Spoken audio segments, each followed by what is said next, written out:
मेरे चैनल पर आप सभी का स्वागत है। आज मैं आपको आम की चटनी बनानी बताऊंगी जो कि 1 साल तक बड़े आराम से चल जाती है। इसके लिए मैंने लगभग 4 किलो कच्ची आमी ले ली हैं। इनको धोकर छीलकर कद्दूकस कर लूँगी। अब देखिए, आमियों को हमने धो लिया है अच्छी तरीके से और हम इसे इनका छिलका उतार के इस मोटे ग्रेटर से ग्रेट कर लेंगे।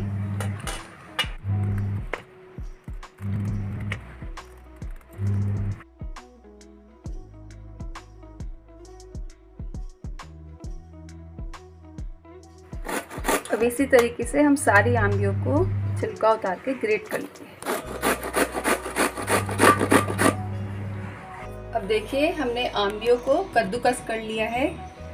जो हमारा ग्रेटर था वो मोटा था। इस तरीके से हमारा ये कद्दूकस हो गया है। इसके ये छिलके इतने निकल गए हैं और ये गुठलियाँ निकल गई हैं इतनी। इन गुठलियों को हम फेंकेंगे नहीं।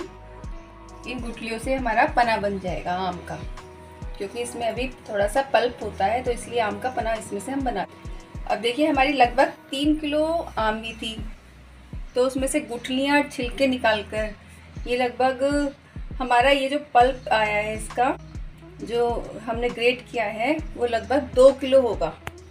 तो हम इसमें 2 किलो चीनी डालेंगे।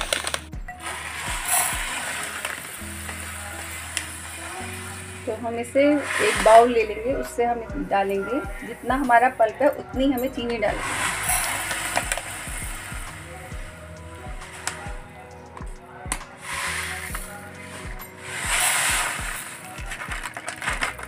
ये 2.5 हो गए हैं।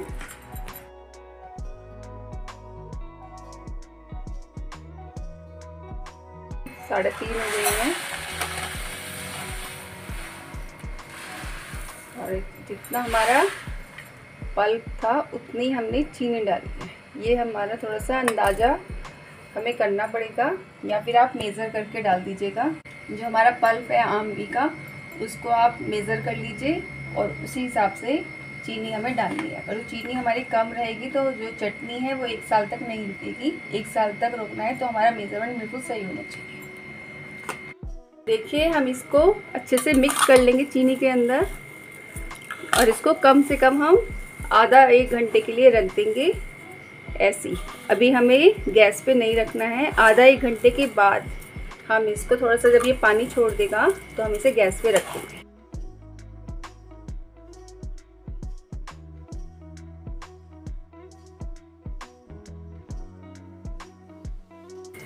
अब ये हमारी अच्छे से मिक्स हो गई है चीनी पल्प के अंदर। अब हम इसको आधा से लेकर 1 घंटे तक ऐसे रखेंगे। पानी छोड़ देगा, फिर उसके बाद हम इसे गैस पर रखेंगे। क्योंकि लगभग 1 घंटा हो गया है।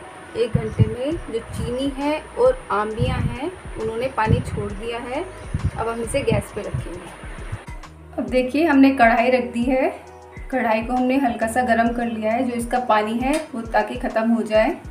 अब हम इसके अंदर ये हमारा जो आमी का गूदा है वो हम इसके अंदर डालेंगे। फ्लेम इस समय हम लो कर देंगे। अब देखिए, इसको हमने कढ़ाई में रख दिया है और फ्लेम हमने इस समय लो की हुई है। इसको हम लो फ्लेम पर रखेंगे ताकि जो हमारा जो पानी है जो निकला है, ये निकली चाशनी जो है वो गाढ़ी हो जाए और हमारी जो आमियाँ हैं वो इसके अंदर पक जाए। ये देखिए, मैंने मसाले लिए हैं चटनी में डालने के लिए। जीरा लिया है, 2 टीस्पून है ये,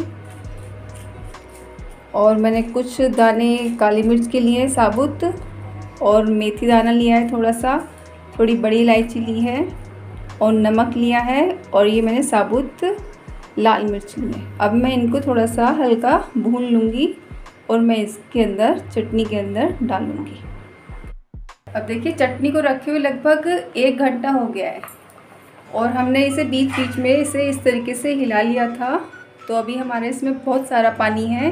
पानी जब तक सूख नहीं जाएगा हम इसको गैस पर रखेंगे काफ़ी देर तक। अभी हमें और रखना पड़ेगा क्योंकि जो फ्लेम है वो बिल्कुल हमारी लो है। अब देखिए, हमने इसे पैन में डाल दिया है। जो हमने सिर्फ पैन को थोड़ा गर्म किया था और हमें इन मसालों को ज़्यादा नहीं भूनना है, सिर्फ इनकी नमी निकालने के लिए इन्हें भूनना है। और कलौंजी हम इसमें बाद में डालेंगे। कलौंजी को भूनना नहीं है, बस वो हमने बाद में थोड़ा सा, हमारा पैन गरम है उसमें हमने डाल दिया। अब इनको थोड़ा ठंडा होने पर मसाले को पीस लेंगे ग्राइंडर में और फिर हम इस चटनी में डालेंगे। अब ये देखिए सौंफ भी मैंने ले लिए, 2 टेबलस्पून मैंने सौंफ लिए हैं, उनको भी मैंने हल्का सा भून लिया है। इसको भी मैं ग्राइंड कर लूँगी। अब देखिए इस मसालों को मैं चटनी में डाल दूँगी। बहुत ही ज़्यादा मैंने दरदरा करा है, ज़्यादा बारीक नहीं करा है। अब इसको अच्छी तरह से मिक्स कर लेंगे और जब तक ये पानी जो है इसका, चटनी का चाशनी जो है इसकी, वो थोड़ी गाढ़ी नहीं हो जाती, तब तक हम इसको गैस पर रखेंगे। फ्लेम हमने बिल्कुल लो की है, बिल्कुल लो पे ही करना है हमें इसे। लगभग इसे रखे हुए सिम फ्लेम पर 2 घंटे हो गए हैं और हमारी चटनी इस तरीके से बनी है। फ्लेम हमारी बिल्कुल लो थी और अगर जो हम थोड़ी सी मीडियम लो करते हैं फ्लेम, तो हमारी ये 2 घंटे लग के 1 घंटे में हो जाएगी। लेकिन हमने फ्लेम बिल्कुल लो की हुई है ताकि हमारे नीचे से न लगे, और इसको हमने बीच में 1-2 बार हिला दिया था। अब देखिए इसे हम और रखेंगे जब तक हमारी जो चाशनी है थोड़ी एक तार की ना हो जाए इसकी, तब तक हम इसे रखेंगे। ज़्यादा हम चाशनी को भी ख़त्म नहीं करेंगे, वरना ये जो हमारी चटनी है वो बिल्कुल बूसी बूसी सी बनेगी। हमें थोड़ी सी मतलब जूसी टाइप की बनानी है, तो इसके लिए हमें फ्लेम लो रखनी होगी और हमारी जो चाशनी है वो ज़्यादा गाढ़ी नहीं होनी चाहिए। अब देखिए जो हमारी चटनी को रखे हुए लगभग टोटल जो हमने स्टार्टिंग से रखी थी और अब तक 2 घंटे हो गए हैं, और फ्लेम हमने बिल्कुल लो की हुई थी और बीच में से हम कई बार इसे हिला चुके हैं। फ्लेम बिल्कुल ऑफ कर देंगे। चटनी हमारी बनकर तैयार है। अब देखिए चटनी की जो थिकनेस है वो हम इसके चाशनी से भी पता लगा सकते हैं कि चाशनी हमारी एक तार की होनी चाहिए। तो इसकी चाशनी एक तार की बन रही है। अब देखिए जो चटनी हमें कब बंद करनी है ये हम कैसे पता करेंगे, तो इसके लिए हम जो चाशनी है इसकी उसको देखेंगे कि वो एक तार की होनी चाहिए, एक तार होना चाहिए। अगर जो ज़्यादा गाढ़ी हो जाएगी तो ये बिल्कुल बुसी बुसी सी हो जाएगी, बिल्कुल टाइट हो जाएगी, खाने में ज़्यादा टेस्टी नहीं लगेगी। जो तार है इसका सिर्फ एक होना चाहिए। उसके बाद हम फ्लेम ऑफ कर देंगे। जो चटनी है हमारी चटनी है वो पता चल जाएगा कि वो कैसी बनी है, क्योंकि ठंडा होने पर ये और भी ज़्यादा गाढ़ी हो जाती है। बाई चांस हमें लग रहा है कि हाँ कि ये हमारी अभी नहीं हुई है, अभी ज़्यादा पतली है, तो हम वापस फ्लेम पे रख सकते हैं। लेकिन अगर जो पहले ही गाढ़ी हो जाएगी तो उसका फिर कुछ नहीं हो सकता, फिर वो पतली नहीं हो सकती है। तो हमने एक तार की चेक करके चटनी को फ्लेम मैंने ऑफ कर दिया है। ठंडा होने पर अब इसे पंखे के नीचे रख दूँगी। इसके ऊपर कोई प्लेट नहीं रखेंगे हम। अगर जो रखना है तो छलनी रख देंगे, जो दूध वाली छलनी होती है इस तरीके से हम रख देंगे। ये वाली छलनी रख सकते हैं, लेकिन प्लेट वगैरह नहीं रखेंगे। और ठंडा होने पर मर्तबान में हम इसे रखेंगे। तो ये हमारे इस तरीके से हम प्रिकॉशंस यूज़ करेंगे तो हमारे ये 1 साल तक बड़े आराम से चल जाती है, ख़राब नहीं होती। अब देखिए चटनी हमारी बिल्कुल ठंडी हो चुकी है। अब हम देखते हैं कि इसकी कंसिस्टेंसी कैसी है। देखिए ठंडी होने के बाद ये बिल्कुल ज़्यादा टाइट नहीं हुई है, वरना टाइट हो जाती हैं। हमने देख लिया था कि एक तार की है चाशनी, एक तार की चाशनी पर हम इसे गैस को बंद कर देंगे। अगर जब ज़्यादा देर तक करेंगे तो चटनी हमारी बिल्कुल टाइट हो जाएगी और फिर वो अच्छी नहीं लगेगी, उसका टेस्ट भी अच्छा नहीं लगेगा। तो हमारी चटनी बनकर तैयार है। आपको बहुत ही ज़्यादा 1 साल तक अगर जो इसे रखना है तो थोड़ी सी मेज़रमेंट का ध्यान रखना पड़ेगा। और इसके अंदर जो मेन चीज़ है वो कि पानी हमने बिल्कुल नहीं डाला है, एक बूंद भी इसके अंदर पानी नहीं डाला हुआ है। सारा जो पानी है ये सब चीनी और आमली का है।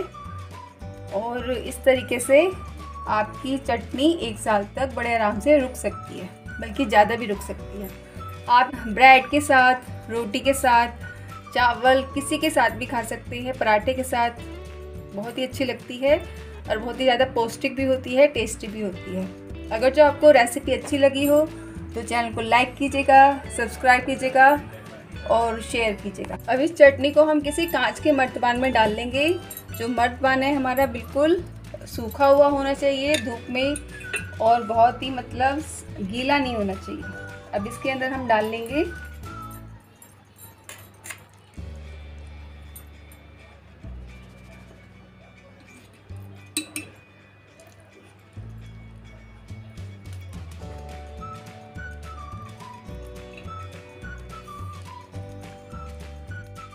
अब देखिए चटनी बनकर तैयार है।